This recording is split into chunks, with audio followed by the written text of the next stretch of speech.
Well, Tim, here we are in Avonmore. Is that correct? Avonmore. Okay, Avonmore. Avonmore, PA. Pennsylvania, and we're here visiting this morning with my good friend and compatriot that I served with in Vietnam in 1969, and David Grimm. I just want to thank you so much for having us in your home. Well, it's an honor, a privilege to Yeah, have you here, John. And I remember, just like it was yesterday, when you came into the platoon, I was one of the guys that gave you the name Reaper, Grim Reaper, and that stuck. I mean, Yeah. you were Grim Reaper even at the last reunion. You were Grim Reaper. Yeah. So I'd gotten that name before too. yeah. So, but I'm just going to start by just asking you a few simple questions, like Sure. where were you born and raised? I was born in a little steel mill town down here, down the river, called Vandergrift. And I lived there till I was about 6 years old.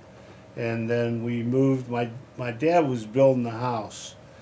And after the war, materials were short. So I would spend a lot of time with my grandparents in Vandergrift. So he got, probably about the mid-50s, he finally got the house finished. And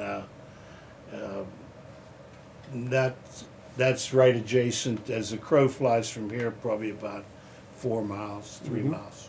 What was your childhood like? I'll tell you what, we were, my dad worked hard. He worked in a steel foundry. They made steel mills, the rolling mills. And we had everything we needed. My parents were very good. My mom was a stay-at-home mom, tremendous cook. And we were living out in the country, so you had to go quite a ways to get a bunch of guys together, get enough guys. Your mom reminds me of my mom. If you fell down and put a hole in the knee in your pants, she fixed it. Oh, sure. Today, they throw them away and get a new pair of pants. Sure. Yeah, she even darned socks. When you get a hole in your sock. Oh, yeah. So that was my mom as well. Yeah, she did all that. She was a stay-at-home mom. She was also a disciplinarian.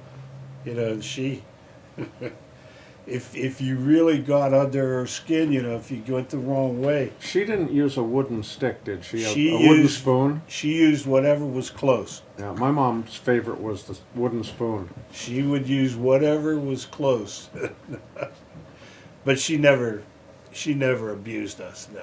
Yeah. Tell me about your high school days. I went to a small high school. They were ranked in those days from Class B to Class AAA, and we were Class B. I think there were from 7 to 12. There were only about 220 kids. In fact, our graduating class was one of the bigger ones, and there was only 66 of us. So it was a small school. But it was nice. It was you got to know all the kids. I taught at a high school out here that had over 2,000, and that was just in the top 3 grades for a while. And there were people who didn't even know who they graduated from. Oh, of course. I think I'm from San Diego, California, and I think there was 800 in my graduating class. Oh yeah. So most of those kids you probably wouldn't. That's right. Wouldn't know. So, where did you take basic training? No, before that, did you volunteer or were you drafted? I volunteered for the draft. Okay, how old were you at that point? I was 23. Were you working at the time? No, I had just graduated from college, and I had a summer off, and I had a friend whose dad was on the draft board, and I asked him, I said, have your old man, have him check it out. And so he did, and he says, you're probably going to get it, between December and January. So this was October. So I said, well, I don't want to enlist necessarily. He said, well, there's a thing called the voluntary draft, where you just say, I'm moving on, move my name up. Mm-hmm. So that's what I did. But it didn't guarantee you an MOS or a school No, or no, anything like no. that. And so you graduated college. Did you get a teaching degree? Yes. Is that what you went to college Yes, for? And yes. what, secondary ed or? It was called Comprehensive Social Studies, which, yeah, would have been secondary, 7 through 12. Yeah, yeah, okay. So you had all kinds of social studies courses, sociology, economics. So at least the draft notice wasn't a surprise to you because you'd No. already facilitated the. Right. So there was no shock, No. no weird look on your dad's face when No. you went and told him you were going into the Army. No. Where did you take basic training? Fort Gordon, Georgia. Okay. Basic and AIT. Tell me your when you first got there. I'm assuming, like me, you were bused there to somehow or Yeah. another, and you came into, let's just call it a company reception area or whatever, and they Yeah. got you off the bus. Tell me what you remember about when you got off that bus. Well, we flew. Let's see, we had to be down to Federal Building in Pittsburgh at 5:30 a.m. And we went through medical and blah blah blah blah and all that, and then they flew us to Fort Jackson, South Carolina, and this was October, so things were getting cool here. First thing I noticed, I got off there at is that Columbia, South Carolina, Fort Jackson, I think. The heat hit me. Then we had to go through reception there. Well, by this time it was about 1 o'clock in the morning. Well, you had to eat. They Yes. marched you down. Sure. You had to go through. Nobody was hungry. It was raining, and I'll never forget the guy behind me was from Brockton, Massachusetts. He was 6'4", big kid. DIs were going up and down the line while you were waiting, harassing everybody. And this one DI said to him, how tall are you? He said, 6 foot, sir. 6'4", sir. He said, I bet you think you're somebody special. 6'4". He said, you know what you are? You're a testament to how high God can stack shit. And I was trying not to laugh. Sure. Because I thought, he'll be roasting me next. So tell me about basic training. What do you remember about what you did, or what were they teaching you and so forth? Well, every morning, you had to do the low call in the monkey bars before chow. Yeah. I remember the holes in my shirt, all my buttons coming off, from that low crawl mat. And then, I tell you what, after a couple of days, I sort of got used to the routine, and I had no trouble sleeping at night. I remember that, boy. Yeah, you were always wore out. Ooh, as soon as you, They taught you how to march, oh yeah. and they taught you how to do a rifle and drill and ceremony. Oh yeah, the different ranges we had to go to, Uh-huh. the duper, the Now, were you M14 or M16?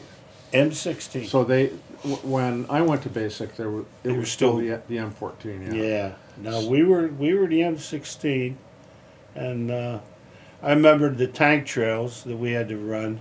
And they were about this deep in silt. Yep, sand and garbage. And they had this big ravine between, you could have marched around it, but no, we had to go down it in. They had used it to dump concrete and Oh, stuff. So it was interesting. It was interesting. so did anybody talk about MOSs in basic? Like, remember they did the testing, Mm-hmm. and they called it occupational counseling, where they'd say, well, you've gotten high here and there and all this stuff. And so Right. in your mind, you're thinking, well, you know what? I'm probably going to go to radio school, or I'm probably going to go. In basic, was there much talk about where the MOSs were going to wind up?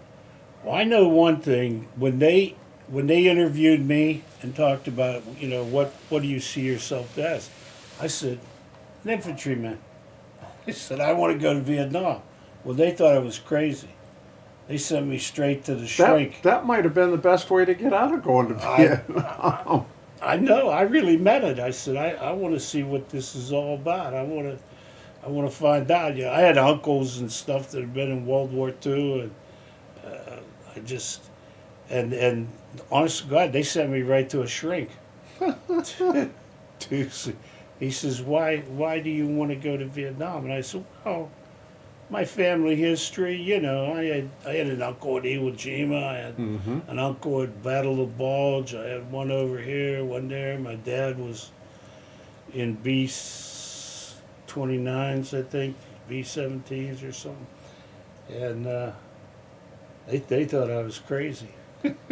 So end of basic, they gather everybody together, and I think it was the first sergeant that came in with a list. Yeah, your orders. And he started to read your name and what the MOS was. Yeah. Did most of the guys have 11 Bravo? Yeah. Yeah. Yeah. That's pretty much the way it Yeah. was with me too. Now, Fort Gordon was known for its MP school and radio, communications, radio, telephone. And I was there, I was in what they called airborne AIT. I had volunteered for jump school. Well, son of a gun, when my basic was over, instead of getting orders to go to jump school, they sent us straight to Vietnam. And apparently there was some kind of a, shortage You think? after February, and, There truly was. I know. As you found out when you got there. Right. So where did you take AIT? Same place. Oh, you stayed Fort right Gordon. there. Okay. Just moved across this giant parade ground. Yeah. What do you remember about AIT specifically? Oh, I remember we had this huge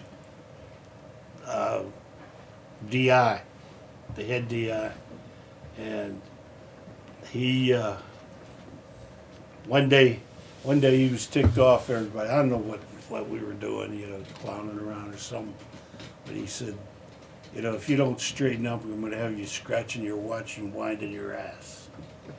So, I remember those sayings. Sure. We're all. That's actually pretty funny when you think about it. Oh yeah, and it's hard not to laugh. Oh, sure. If you'd laughed, if I'd have laughed, why Give me 20. he'd have been in my face. Sure. Yeah, with his boot on my head. AIT, it was more interesting. We got to do a lot more with weapons. Yep.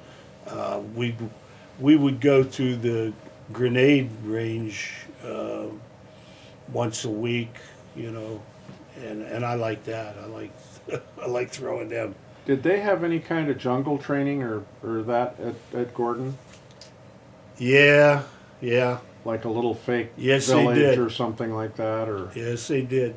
I'll never forget it because the instructor there had a hand grenade blow up right in his face, and he was hard to look at. It's. Oh my gosh. But they did. They had a little village there, and you practice this and that and the other, and none of it which we did in Vietnam. Of course. Speaking of which, when after AIT, did you get a 30-day leave, or so you could go home and then report back? Yeah, yes, I did. Yeah, I got to say goodbye to this girl, not my wife, but this other girl. Well, she was your sweetheart in high school, wasn't she? No, You guys went to high school? She hated me. We were in the same class. Oh, yeah, okay. Same class. I was in trouble a lot, you know, and she was brought up. She was brought up different. Straight and narrow? Yeah, right. And now the kind of trouble I got into, you know, spitballs and Oh, sure. cutting classes and stuff like that. You know, I mean, it wasn't kids today. You know, they're stealing cars and Sure. hijacking teachers and personnel and smoking dope and stuff. Sure. I was just a, you know, if somebody told me then turn left, you know I was going to turn right. Just to test you. So, when did you get to Vietnam? What was the date? April 1st. April Fool? April Fool Day. The fool was on you, though. The Yeah, joke was on right. you. Right. And when you flew in to Benoit, what was your feelings when they opened the door and you got out? Well, we came in at night, and we flew over, and we had to go into a holding pattern, and we could see like flashes below, fires and flashes and everything. So when they landed, they pulled the plane behind them big giant berms, you know, because apparently they were getting rocketed or something. But it was all over. Again, the heat. You know, we were on an air-conditioned plane. The heat hit you like a wall. Then we went over to this is at night now. This is late at night. We went over to a reception area. Mm-hmm. It was just benches, and there were a couple of Vietnamese girls there selling Kool-Aid. And there were guys who were going to catch a flight out, you know. Wasn't like going through Ton Son. And they looked, you know, you tried to talk to them, they didn't want to talk to you at all. And they looked ragged. Mm-hmm. They looked, And of course, that gave you something to think about. yeah. Sure. I thought, woo, is this what it does to you? Did you sit in the bleachers every day, twice a day, waiting for your name to be called and where your orders were going to send you? That was in Long Binh, by the way. Yeah, Long Binh. No, you know, actually, they came up to the barracks where we were staying, and they read off your orders, you know. And let's see, who was it came in with me? Hurley? Might have been, yeah, Hurley would have been in that group. Was Cart? No, I think he came later. But anyhow, we went down, and there was a truck waiting, a deuce and a half. Do you remember a guy named Wayne Morris? Yeah. Oh, yeah. Was he in that group? It seemed like he was about that time period. I don't know if he was in that same day, but yeah, he was close to. Yeah. Yeah. And we went to the receptions area, and we were supposed to have this course, you know. It was called finishing school. Yeah. That was a joke, but I mean that's what everybody referred to it as. And here, the VC had rocketed it, so we only, instead of, I think it was supposed to be 5 days. Instead of 5 days, we only did 3, because it was, you know, it was kind of torn up. But So then you found out you were going to the 25th Infantry Division. yeah, right, And Right. an outfit, 2nd of the 27th, right, and a name Right. Wolfhounds. right. Did you have any idea at all what the Wolfhounds were all about? No.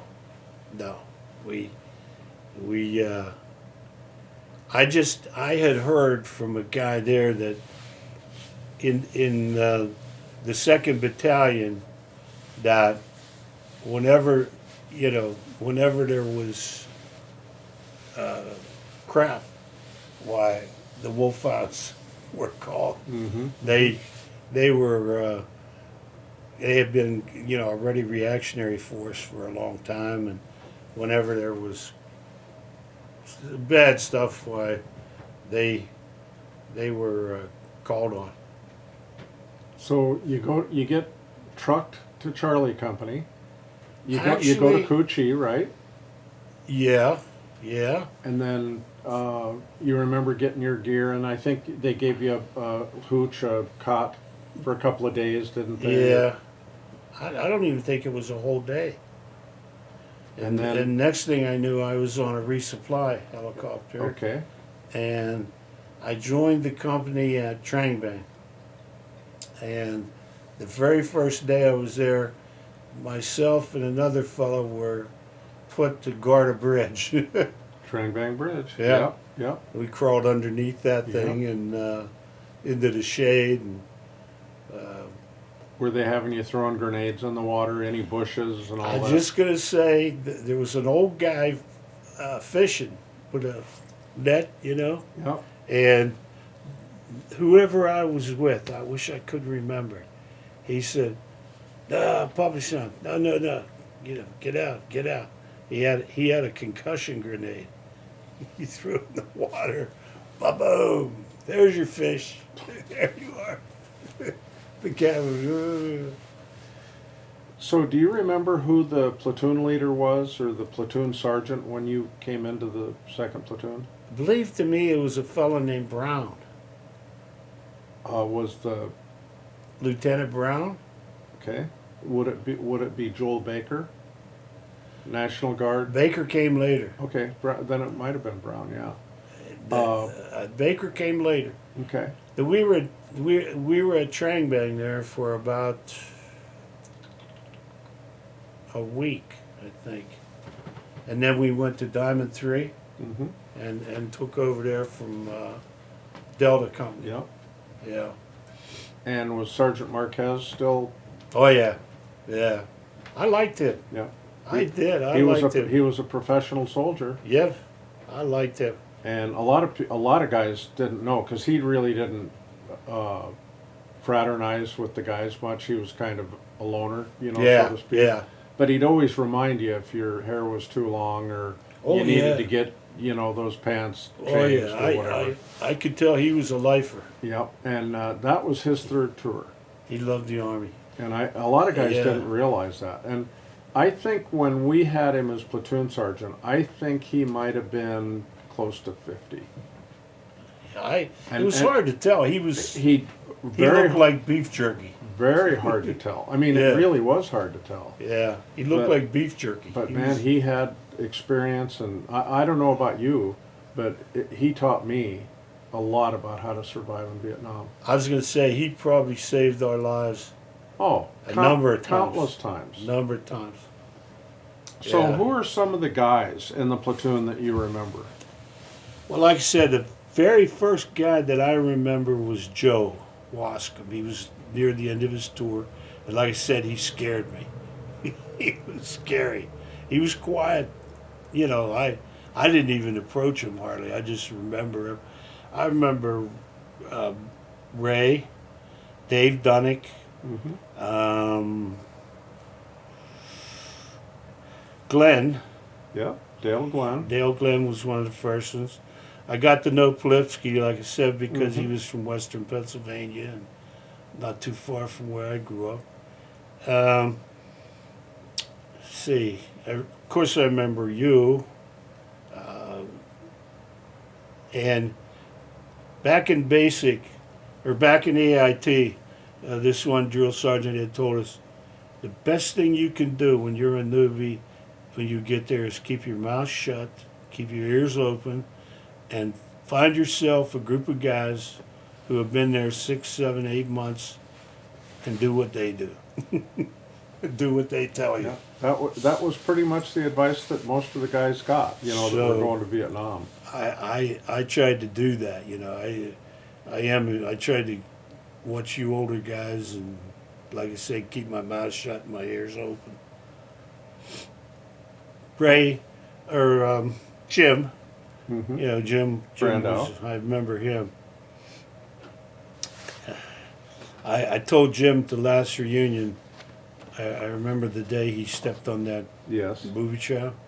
And I said, the amazing thing was when the dust cleared, he's still standing there. I said, I never, I seen a lot of people with booby traps. They all went down. Oh, sure. I guaranteed I would. Especially with the kind of wound he had. Yeah, right. So I would tell my football players, you think you're tough, You think you're tough? Let me tell you the story of. What job did we give you to do when you first got to the platoon? You know what? I walked flank. I can remember that. One of the first things I did was walk flank security off to the side. What weapon did you get issued? I had an M16. Okay. I was lucky. I Yeah. didn't get one of those damn duper Yeah, the things. 79. I did. But I had the M16, and as soon as I could, I volunteered to carry ammo for. Jeez. Manarelli? No. Lemire? No. He's from California. Why can't I think of his name? It may come to you. Yeah, it'll probably come. You know, speaking of the guys that walked flank, Dunnick walked flank for months. And I hated it. I always respected a guy that would go out on flank because that's a lonely place. Oh, I mean, it's like, and if something starts, where do you go? yeah. Type of thing. So What, I always. Well, I was going to interject. Those of us watching that don't know military talk, what is walking flank? What does that mean, Dave? Can you explain? Well, the platoon would walk in two columns. Okay, you had 2 point men out there. Then you had the control group. That would be your lieutenant, his RTO, and maybe the platoon sergeant. He'd sometimes be to the rear or somewhere up there, And then as these two files went, on either side, there would be a guy by himself walking parallel to you, Mhm. so that if there was an ambush, guess what? You walk into it. Yep, and that was you were early warning. I mean, Yeah. you were there to Yeah. hopefully not get us into an ambush. Actually, Yeah. so It was actually like a point man's job, except to the yep, to the Side. outside. Yeah, that's a great way to put it. is what I thought. And like I said, I hated that. Oh, after I saw, a few booby traps and stuff, I thought, oh, jeez. At least if you're in that file, You there's got a like- better than average chance. of right. that. You're out there by yourself. So I was glad when I got on that gun crew. Do you remember the first ambush patrol you went on? Oh yeah. Tell us a Oh, little bit yeah. about that. Oh jeez. Sergeant Marquez led it, and it was out of Diamond, and I remember a kid in the platoon named Willie Bass. He got killed later in a rocket attack at Shamrock. Mm-hmm. But anyhow, he was kind of a clown, and he went on this ambush, and he took an air mattress along. Well, we got all set up, and next thing you hear was he's blowing this air mattress up. Then he got onto it, and he would roll around on it, and he's making. So Sergeant Marquez came over in the dark, and he went to stab the air mattress with his knife, and he hit Willie. Oh no! And Willie screamed. Oh, I can imagine. He let out a whoop, and we had to get up and move. Oh, that was That was the first ambush patrol. that's the first one I went on. Do you remember taking turns, staying awake and Yeah. on guard, Yeah, passing the watch? yeah. I remember an ambush we did later in my tour. I told a story, I think, up there about the pig. I had the M60 then, and I set it on the berm where there was a T, and we were, of course, laying in water. It was the wet season. It was raining so hard that night that we figured, you're not going to see anybody tonight. Even the VC know better. But I was laying there, and I heard this scraping sound, and I thought, holy hell, something's crawling up on me. So I got behind the gun, and I didn't want to shoot because, you catch hell. I didn't know what it was.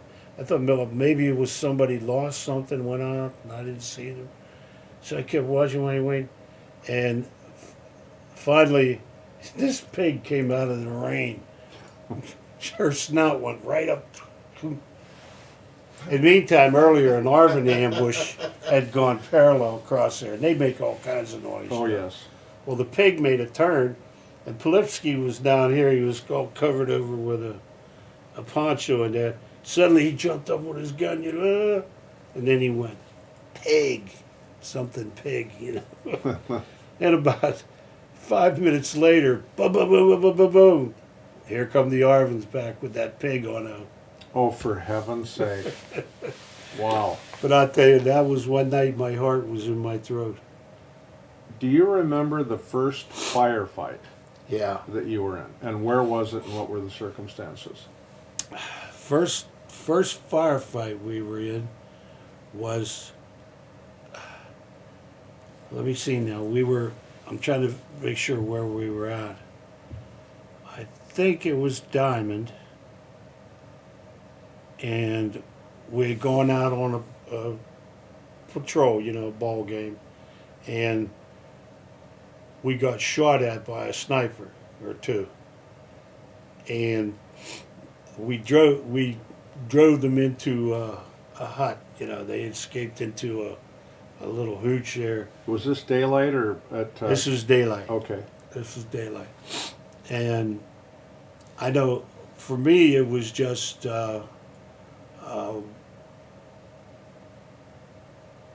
I'm laying out there in the middle of the thing, and I can't see what to shoot at, so I just watched where everybody was shooting.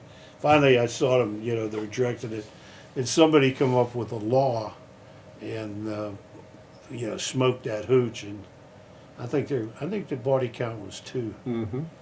What is a law? Is that a rocket? Yeah, it was called a light anti-tank weapon. It was light. It couldn't compare to the RPG. But it could do some damage. Oh, yeah. Oh yeah. Oh, sure. Yeah. If you were accurate enough to get it to where you wanted it to go. Yeah. I mean, there Yeah, was yeah. only a few guys in the platoon that even carried them, number one. Right. And we hardly ever shot them. Could you fire that out of that thing you called a duper? No, No. no. This has its own tube and it I see. sits on your It shoulder. was all self-contained. Yeah. When you fired it, then you were supposed to smash the tube, so they couldn't use it. They'd use it as a mortar tube. Yeah. So, when you actually heard live rounds Yeah. and you shot live rounds and you saw, what Right. were you feeling at that moment? You know what? They sounded like, to me, they sounded like hornets. You hear this bzzz going by you. And one of the most intense firefights I was in September when Ho Chi Minh died. And we trapped this NVA.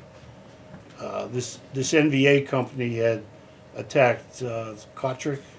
Mm-hmm. I think Alpha Company was there, and they airlifted us right to the border, and we caught them, coming back, trying to get back into Cambodia.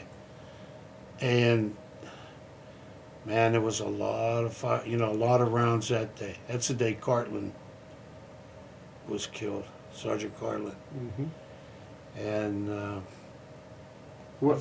That's another question I got. Was Cartland the very first platoon member that you saw get killed? When was the first one? oh jeez, I'm having trouble remembering that. Was it Clennon? Yeah, I think so. Because that was in May Mm-hmm. when Clendon and Hyde and, Yep. and Herrera. Peroni got hurt bad. And Herrera lost his leg. Herrera had that. Yeah, stepped on that berm. That's the first KIA. Do you remember what you were remember. feeling? Yeah. To me, I saw booby traps, but a lot of them were smaller. The fish cans Mm-hmm. and the hand grenades and things like that just screwed a guy up, but put him out, but didn't kill him. You know what I thought? I said, you know what? This is for real. This is for real. This is what these guys were talking about. Mhm. You better keep your stuff together, and I naturally, felt sorry for Clendon. We didn't know, he was with the 3rd platoon, and Do you know why he was there that day? yeah, he was taking Baker's. Why he wanted Because his platoon was going in the next day. Right, he and wanted he to- just wanted the lay of the land. He didn't have to be there. That was No. he volunteered to do that. I know he was a West Pointer too. Yeah, he was. Professional soldier. You know how we always used to say they were either good ones or not good ones. Right. He was one of the good ones. Good ones. Yeah. So we found ourselves in the middle of a minefield, basically, Right. because there were 105 rounds that were buried all over the place. Yeah. And do you remember how we got out of there? Yeah, we retraced our steps. Marquez told us, be very careful, walk back the same way you came in, follow the man in front of you, not too closely, but follow his footsteps. And, we got back to that road and we were pretty safe. When we would walk through places like that, do you remember the little signs? Tu dia. Say again? Tu dia. Okay. You die. And they were on the ground Yeah. on a little stick. Why do you think the Vietnamese would put little signs like that says "you die"? Well, that was to warn the villagers. They didn't want to waste any of their, their booby And the kids. booby traps and the kids and yeah, they didn't want to waste them on. So if what you say is true, and the GIs come, and those signs are there, why did we just? I want you to explain that to me. I thought of that. That's the very first thing I thought of when Herrera hit that booby trap. What the hell are we doing going through here? We just saw those signs, I remember when we came to those Coke they were Coke cans peeled open and they painted in red, "Tu dia," you die. And they had them hanging in the trees and on the ground. And I'd called back and asked, what do you want us to do? Well, he got the word back, you proceed with the ball game, and that was the result. It was stupid. Yeah. It was. And what a waste of life. It was. It was a stupid decision. We could have gone around those, but And then, of course, you remember the next day. Of course, when we were out of Jackson at that time. When we got back, everybody was just in a mood. I can't even describe it. I know. But it was a somber. Nobody was talking, and so forth. And then somebody came up and said, "Well, you guys are going back in there tomorrow, but you're going on the opposite side of the village and coming in the other way." Mm. And do you remember that? That's when Tommy. Oh, yeah. That's when Tommy Clack stepped on the 105. Oh yeah, yeah. Now it was further away from me. I didn't see Tommy up close, but I heard the explosion, and right away I went and set up my gun. In case it was Sure. a remote detonated. Or a mortar or something, Right, yeah. right. I had no idea what it was from, till we heard. Yeah. What was the scariest day or night of your life in Vietnam? I mean, I know there were plenty of them, don't get me wrong. Yeah. But was there one where you said to yourself, this is it? I think it was that day, actually. We were coming back from a Bushmaster. It was in the middle of the summer. And the trucks were waiting for us out there. I could see them. They were maybe 100 yards away. And this guy stepped on an anti-tank line. And because he was wearing a pack with claymores and all that,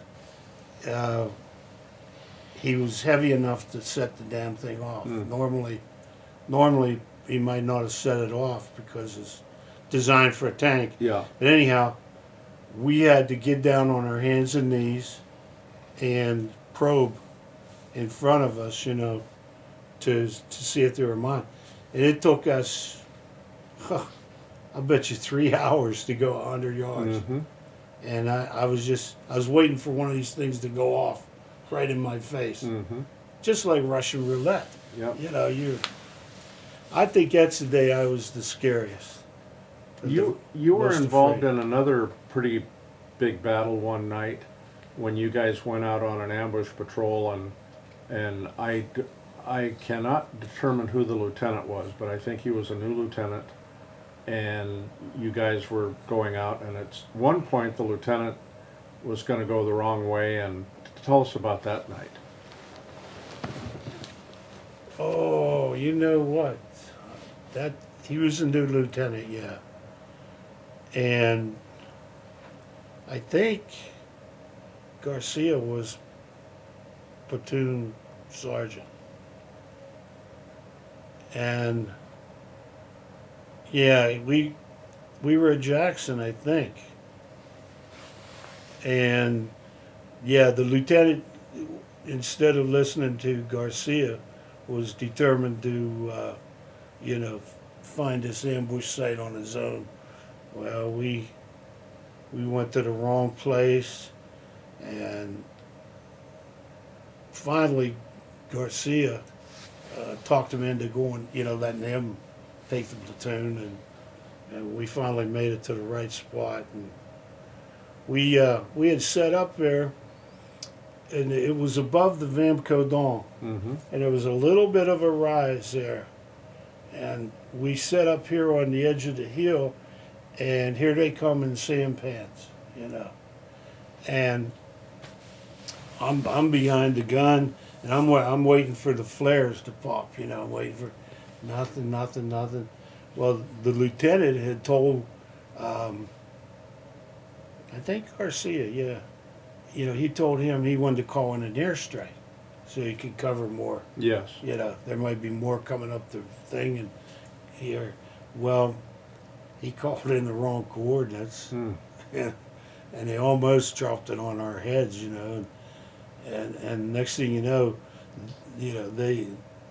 we started shooting when that artillery. We started shooting down there. We got a return. We got pretty good return fire, and Garcia was right. We were right. There were more sampans coming up the thing here because the fire got pretty heavy, and I forget who got hit that night. What's a Couple people. sampan? I've heard that before. What is that? Just it's a boat bigger than a canoe, But shallow. but shallow. Not the It- sides don't come Maybe up. had a little thatched cover to the top. And they were coming up the river, and they had. They were moving Vietnamese in it? troops. They were coming. Yeah, they were coming up through these canals that come off the river. The river there kind of slowed down, and it formed a swamp full of canals. Yeah, Remember? and that Vam Co Dong River was one of the heaviest concentration of NVA in Yeah. the country. Yeah. I mean, every time we went anywhere near that, we got it. We got into it. Remember the night we did an ambush and the Navy shot us up? Yep. And that's when The Navy shot you? that's when Herndon got it, wasn't it? Yes. Yeah. Yes, it was. Yeah. I think so. Yeah, you know what? Those VC were smart. They had seen us set up apparently, and they got between us and the boats, You know, they used to take in boats, they'd cut their engine, and they'd just drift with the current. And they got between us, and they fired on them. Well, they started firing back. The VC jumped in their holes, and we were getting, what, 50 cal? Yeah. Oh, my God, that's scary. Tell us about Sorry. the night that you guys went out and a lot of guys got hurt. Well, that was in December of Mhm. '69.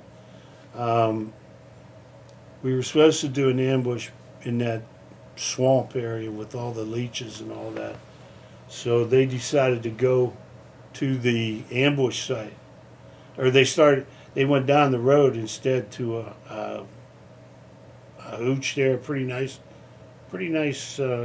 stucco kind of place, farmhouse, and they set up their ambush there. And Hurley and myself and Polifsky, we didn't go.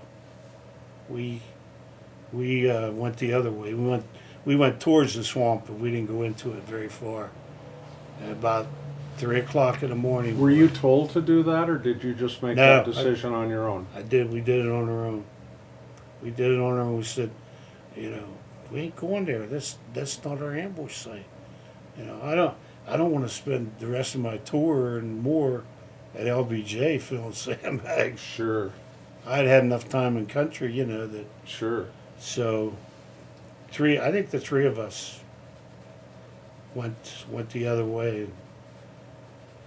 And sure enough, they got into it with a company of NVA. And who was the machine gunner? Black fella. He was killed. George Leedy lost an eye. Yep. I remember that. Glenn got hit with some shrapnel from an RPG. That's when Doc Delagerino was out there, wasn't it? Yeah.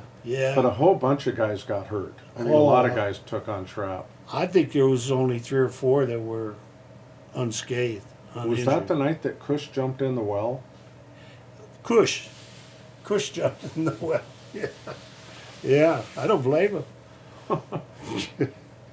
When the fire had started, we came up to that ox cart road that went down to the village, to this farmhouse, and we went as far as we could. We could see the green tracers coming from across the field there in a wooded area, you know, and they kept creeping closer and closer. But we thought about firing, and then we thought, you know what? We're closer to them Mm-hmm. than they are to our guys, so we just sat there and see what we could do. Now, after that occurrence, did they break up the platoon as it was? Yeah. We had to go into Coochie for a hearing or an investigation, or we had to tell what happened in our words. And I was doing CQ runner for the battalion S2, the intelligence guy, and we got to talking, and he asked my background, and found out I'd gone to college, but anyhow, he said, how'd you like to come work for me? He said, we're forming a Crips platoon, combined reconnaissance, and he said, I need a couple of guys who have been around for a while. Been in a few gunfights? Right. He says, I want to place you with different ARVN units, and then effectively, they were notorious for not sharing. Even the MACV people there didn't share any intelligence, and so he said, literally, we went there to spy on them. But it was nice. It was nice. We got TDY rations and pay, and What's a TBY ration? temporary duty assignment, meaning they gave you, they wouldn't be sending us C rations every day. So they just included in our check. Did you get real food? Yeah, yeah. So We that- ate there at Trang Bang. Okay. There was some Vietnamese restaurants, there, and that was nice. So how long did you hang out with that bunch? I was there about, I think we were there about a month and a half, and then I got sent with the Vietnamese Navy at the place called Tre Cun. There was a Navy base there. It was a canal. I have pictures of it. It was hand dug. This thing was, amazing. Dug by hand. And there was a U.S. Navy base, then an Arvin Navy base, then a Special Forces camp, all together there. And once in a while we'd go out on those PBYs with the Navy. They'd let us go along, the American Navy. And they were in the process of turning over their boats to the Vietnamese. So I have pictures of them. Vietnamese flags on there. Yeah, And yeah. they'd have their families on these boats going up and down the fishing. And it was great during the daylight, but at night, oh. You know something that I remember, because when I first got to Vietnam, they were trying to mix us on joint operations with the Arvins. Yeah. And the thing that always amazed me is that we would go out and maybe we'd be walking an hour and they'd stop and they'd drag out all this cooking stuff Oh, yeah. and they'd start cooking rice and Yeah. the noise. I mean, it was just like they were out on a picnic. I know. We would take turns going out with them there around Trang Bang.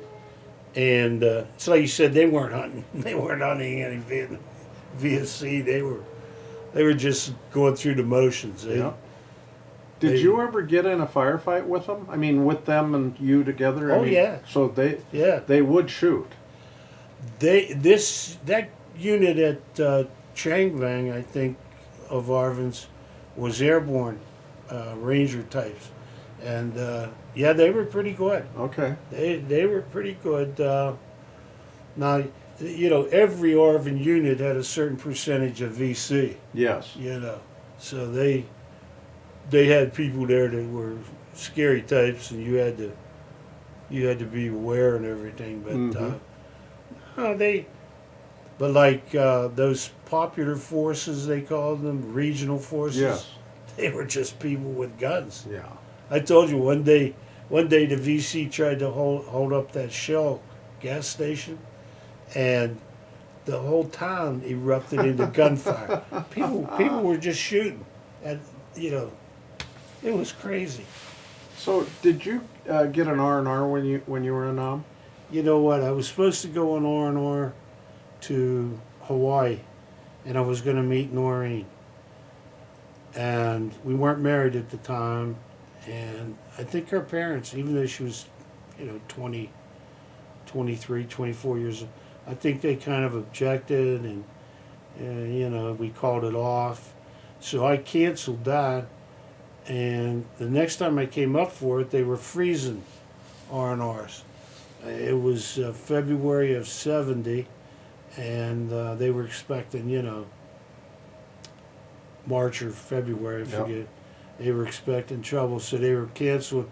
So I finally I didn't even go on R&R. So totally, how long were you with the 25th? 13 months.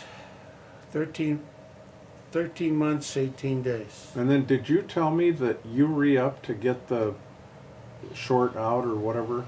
Well, I extended. That's what I'm trying. Yeah, that's what I'm trying to but say. I only had to extend that extra month and 18 days. And you were still out 48 days. doing the same thing, or did they send you back to Cu Chi, or? No, I was still with the battalion. I was still working for the S2, and one day I was between assignments, so I was hanging out at the battalion headquarters, and the night before they had dropped a group of Rangers out near the border, They call it the straight edge woods or the renegade woods. Yeah. And they dropped them right in the middle of an NVA base camp. They were building up in there, and those guys got all shot up. Well, first company they sent there was Charlie. Then they sent Alpha and Bravo, and the battalion Custer's adjutant, Major McAllister. Mm-hmm. He went and he took an RTO with him. Well, him and the RTO got hit with a splash from an RPG, and they dusted the RTO off, and they said, "Hey, we need somebody that can operate a radio." So I'll go. So I ended up out there, and that was a hell of a mess. There were a lot of people killed in that, and they then that RTO came back. So the next day they assigned me temporarily to Charlie Company. Charlie Company lost their captain. Every lieutenant was put out of action, and they only had one platoon sergeant who wasn't hit. Charlie Company was chewed up that day. I didn't know anybody though. You know, it had been so long that everybody I knew. Did you ever think to yourself, why did I volunteer? Remember what they used to tell us after the about fact. Oh, I know. Remember what they used to tell us about volunteering? I know. You know, I was always kind of impulsive, and it was kind of after the fact. You know? I would think, what the hell's wrong with you? Yeah. Were you ever wounded in Vietnam? I still got a piece of shrapnel in my lower butt, and I had some pieces of those tin cans, you know, Mm-hmm. but nothing. And how about awards or citations? Did you get any awards or citations? I got a couple of Bronze Stars. They were giving us air medals. Did you get one? Mm-hmm. Yeah. If you participated in so many Eagle flights? Eagle flights and helicopter time, they gave you an air medal. What's an Eagle flight? Like, if we were at Jackson and we were what's called the Ready Reactionary Force, if something happened over here, why, they would bring in a stick of helicopters and pick us up and take us to there and drop us, and that was an Eagle flight. The Loach, or not the Loach, the Huey. Okay. Yeah. So, and then CIB, of course. Yeah, CIB. And then all the Then the- Vietnamese Yeah, that's citations and all that stuff. kind of stuff. the ARCOMs, you know, for Yep. staying out of trouble. When did you leave Vietnam? May 19th. No. It's probably been May. I left Cambodia on May 18th. And I spent 2 days, I think, at Long Binh processing out. And so I left around May 20th. Okay. Yeah. What do you specifically remember about feeling when you got home? You know what? I was fortunate. You know, I came up, this area was very, very patriotic. You know, Western Pennsylvania is known shot in the beer. If I went to a bar, you know, hey, people that knew me and even some that didn't, you know. Your money was no They're good. buying you drinks, and my parents had put together a little reception kind of thing with my wife. We weren't married yet, but Noreen came down to the airport, Greater Pitt, to pick me up and everything. I felt strange at first, you know. I couldn't. I don't know. There was just something. This peacetime was unnerving. You know, Yeah. it was unnerving. A lot of guys slept on the floor. I would get up at night Mm-hmm. and walk around and kind of do Mhm. a scan. And I that's did- real common. Perimeter. yeah. You were making sure the perimeter was secure. Yep. Yeah, we first got married too and moved on our house. I still was doing that. So how long after you came home did you guys get married?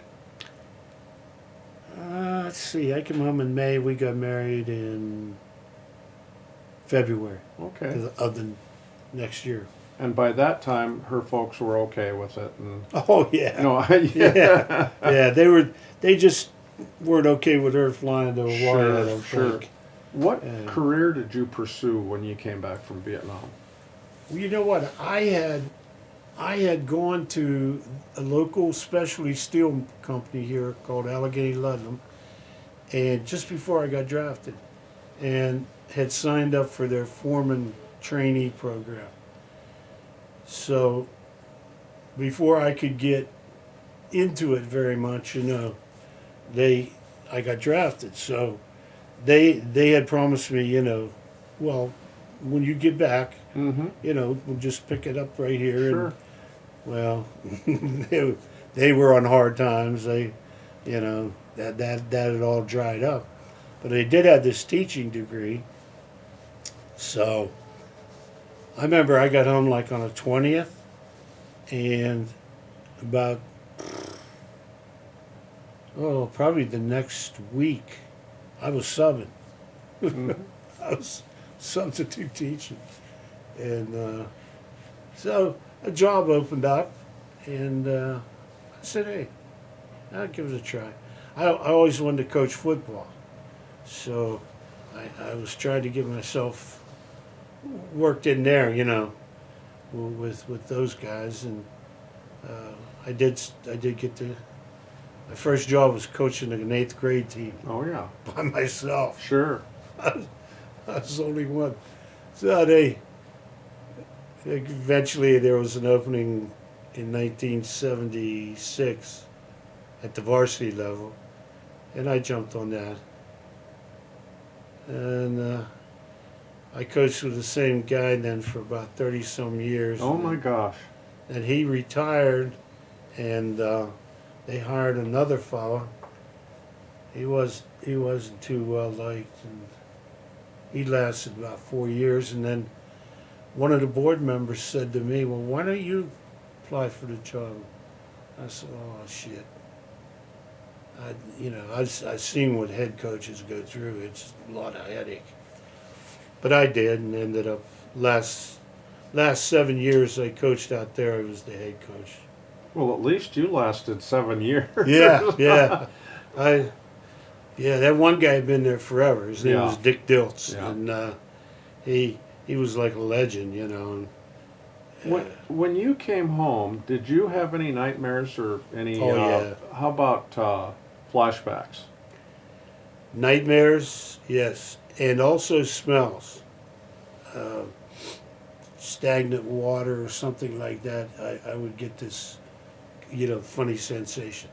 Yeah, I had these nightmares that were weird. In fact, I was talking to the shrink down at the VA, and I told him about this one nightmare I had repeatedly, and he said, "Oh, you know," he said, "it sounds like you have survivor's guilt." He said,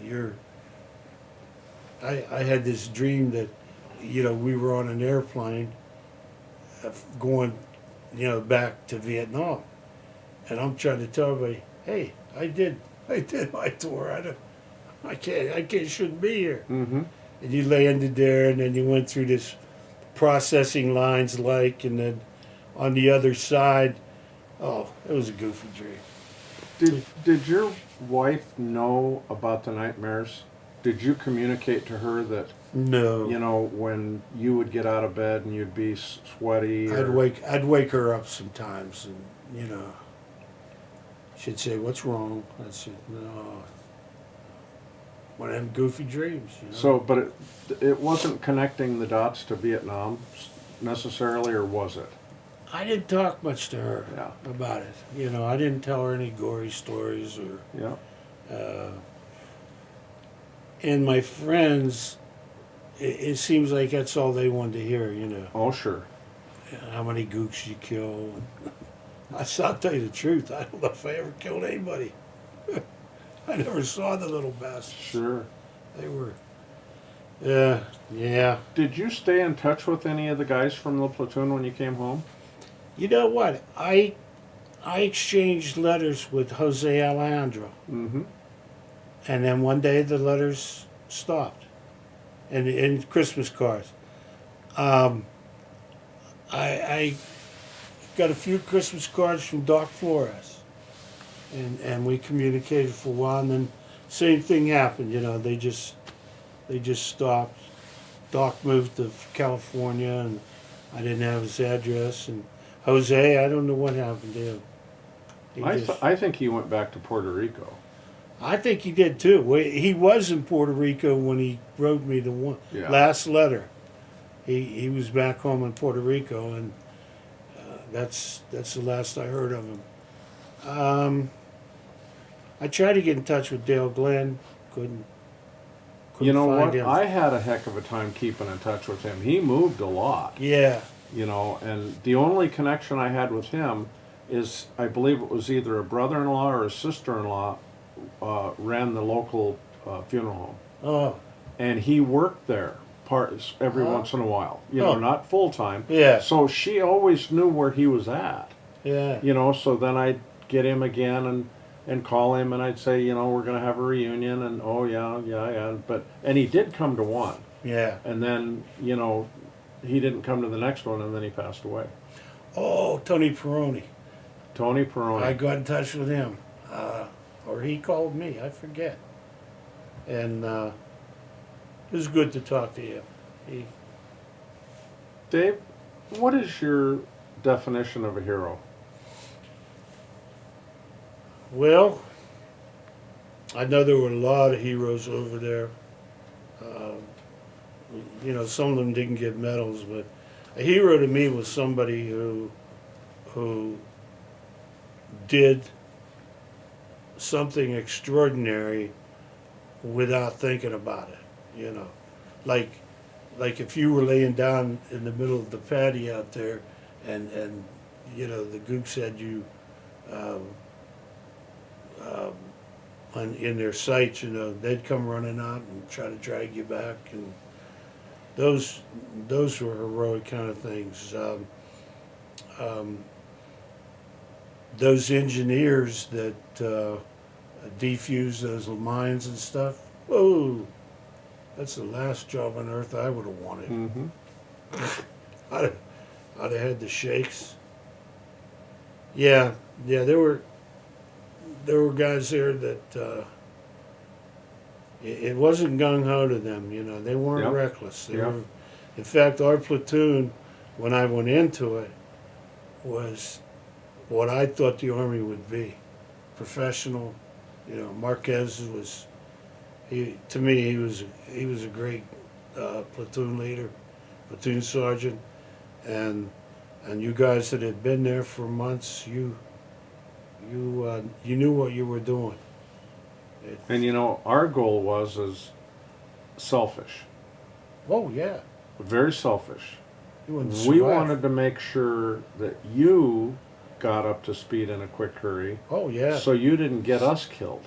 that's right. It was a very selfish motivation. No, I know. You know, what does the American flag mean to you? Well, being a history major, you know, to me, I think of the places where that flag has been and represented, you know, the American ideals, and you know, from Bunker Hill to you know, Afghanistan Mm-hmm. and Iraq. It's been a symbol, you know, of the American people, the American fighting spirit, of our, our way of life. Mm-hmm. And it's, it's just a piece of cloth, I know, but it's what it represents. That Mm-hmm. Do you have any opinion one way or the other when you see people disrespecting the flag Oh, or my kneeling during the anthem and it bothers me. It does. You want to reach through that TV and choke them, but I also realize that the only reason they're able to do that mm-hmm. is because of the blood that we saw spilled, and every generation gets their, their Mhm. little war or their big war. Yeah. I'd like you to look into the camera Okay. and I'd like to have you tell me what has your wife meant to you all these years? Well, I think every time there's something like my kids being born, um, big events, getting married, every positive aspect, I think about those guys who didn't get that. They got cheated. And when you came home and you read about this war and realized the antipathy that people had, Mm-hmm. certain segment of the population had toward the war, the Vietnam vet, so on, and you think, the only reason you're able to do this is because of, and to me it represents my life represents what they didn't get to enjoy. And you To have. and you had children together. Right. And tell us a Right. little bit about them. Oh, they're great. They're great. Thank God they look like their mother. They, although they say my daughter looks more like me, I don't know. But anyhow, they're struggling. Okay, that's the only thing I feel bad about is when I had an opportunity to come out and get work. It was easy. I could have went and taught anywhere. There were jobs galore in the teaching field.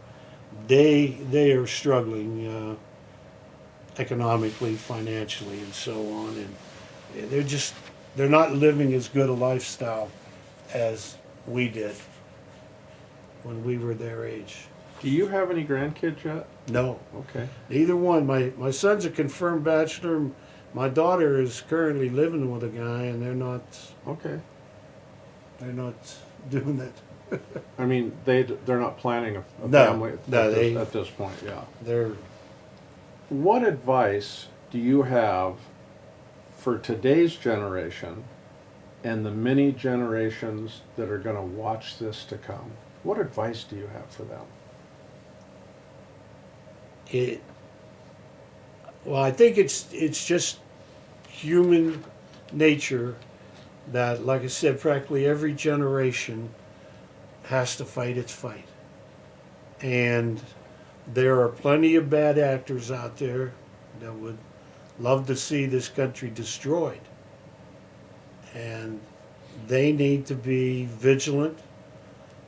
They need to be ready to serve. We need good people. And it's been that way since my grandfathers and my great grandfathers. Everyone once in a while, a generation has to go out there and do that dirty work in order to preserve the freedom. That's the key word, freedom. It's something that you take for granted until it's taken away from you. Yeah. And like today in this country, this country's divided, and there's a group on the left You know, to me, they want to destroy Mm-hmm. uh, what we enjoyed. You know, we grew up in the 50s. We were kids. What a great time. What a great time. I mean, there was nothing like it. But that's my advice. Well, that's Be good. ready. It's good advice. So, some people, I was going to ask, some people have the opinion that Vietnam veterans and that were kind of the sacrificial lambs for future military acts and wars and the way that they treated soldiers. Your your service is a byproduct of some of that. I mean, were you ever entangled with Agent Orange? Did you ever get mixed up with any of that? Oh yeah, oh yeah, yeah. I have an Agent Orange rating. You know, yeah. We used to do these things called roam plow operations, where they would take several big D9s and these big thick chains and put them between, and they would take off. Well, we would have to go along for security for snipers, or in case any of the bad guys tried to jump them and that. So you were eating dust Mm-hmm. all day long. That was full of that stuff. Sure. Yeah. And you guys, your body is certainly, most of the vets that we get to visit with, there's been very few that don't have some residual, limiting issue. But the unique thing, Dave, I'm finding is that most vets do not allow their setbacks to define them. And how are you doing with, I know you've got some setbacks and you don't have to divulge those, but how do you keep moving on every day? How do you get up and keep going on? Well, like I said, up to about 2 years ago, my mobility was good, and I went hunting probably from the age 10 years old. I'd go along with my dad, and I loved to hunt deer and turkey, and now I can't. I may be able to in the future. I'm thinking about getting a four-wheeler, but Now Tommy Clack hunts. yeah. Let him be your guide. Yeah, that's right. That's right. That guy, I've told more people about him. I told my brother, who was president of a company in Mississippi, I said, if you need any inspirational speakers, Oh, there's nobody like this guy. I said, nobody like him. Because once you get over the shock, of seeing this guy and what happened to him, and you listen to him, you forget. yes. You forget. You think, man.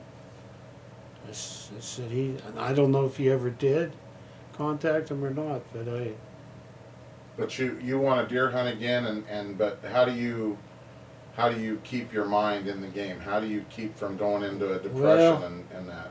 this dialysis takes a lot of my day, and then I do my wood carving, and I collect old stuff. I have a room upstairs full of guns and militaria, and I got to get it organized. Is that cane by you guys? That Wolfhound cane?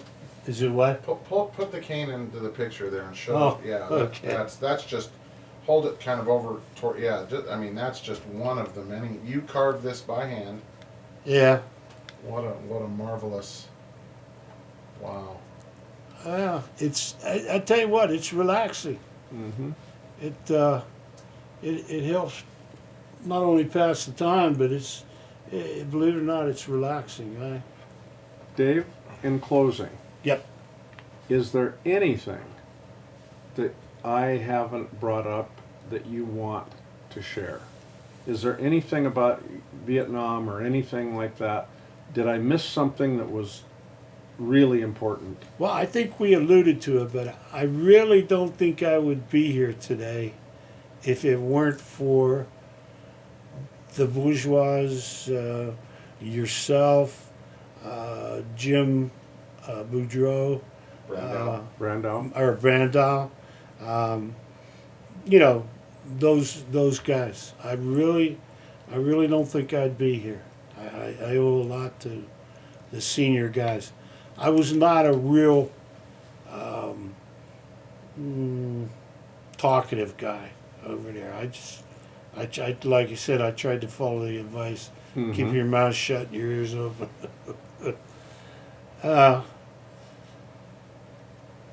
Oh, the other thing is, when I came home, I packed the uniform away, you know, and all that stuff, and I literally packed this away too, and just forgot it, you know. Went on about my life, my new job, and everything, and that, and I never thought much about it until you called that night, and these reunions have meant a lot to me, to see those guys again and talk about the close escapes, you know, the narrows, and about the guys who didn't make it, and the reunions have been so good for me, because like I said, I just closed the book on Vietnam, and Yeah, so many of us did the same didn't. identical thing. I didn't talk about it, or, you know, like I said, people would try to get you to tell gory stories and stuff, but I got sick of that. Yeah. Well, Dave, thank you, buddy. Thank you. Thank you again for having us into your home. Oh, it's an honor. I'm going to tell you something. You know, there were good ones and there were bad ones. Yeah. You were always one of the good ones. Well, thank you. Thank you. I appreciate it.